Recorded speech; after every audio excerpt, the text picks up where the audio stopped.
I'm just going to flare this one out just a little bit here. And this is a, like most of these little ribs that I'm using, they're cut with a scissor. It's just the cheapest metal rib you can buy that come in the pottery tool kit. And they're modified to fit in certain areas. Once I establish a composition on this cup with some banding, and those bands act to catch the glaze, and then also aesthetically they kind of break the cup up. So I'm going to put a band right here, and you know, I'm making choices right now, and those choices are going to dictate the outcome of this cup.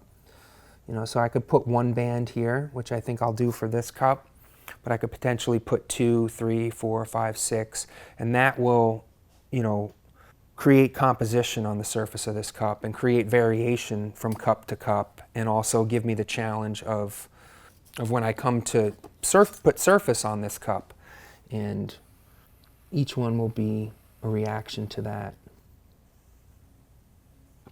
You know, I'm really fastidious about removing throwing lines on the exterior of the cup. The interior, I kind of leave a little bit of that trace, that kind of memory there. But on the exterior, I really remove any history of how it was thrown, any of that texture of the finger, so that the glazes can kind of flow.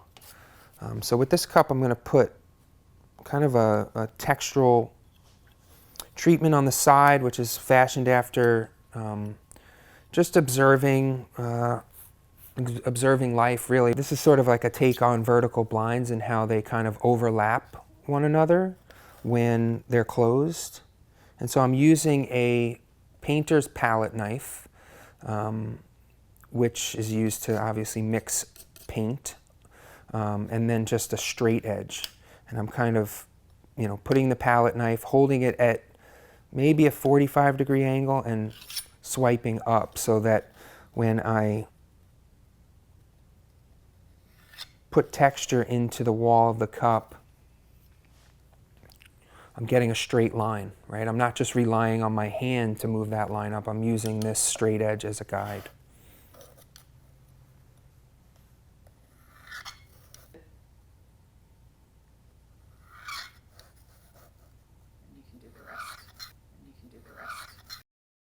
And one of the cool things about this is, and it's hard to see in this state, but if I rotate the cup, you can kind of see it, but it's something that comes out in the glaze firing, really, when the cup starts to shrink. But there's a reflection of this happening on the inside of the cup, which is really nice when there's like a translucent glaze in there, or even a satiny kind of glaze, just not opaque. If it was opaque, you may lose that, but it's just a really nice like reflection of what's happening outside on the inside. And I really like a potter's wheel that also can act as a banding wheel for stuff like this.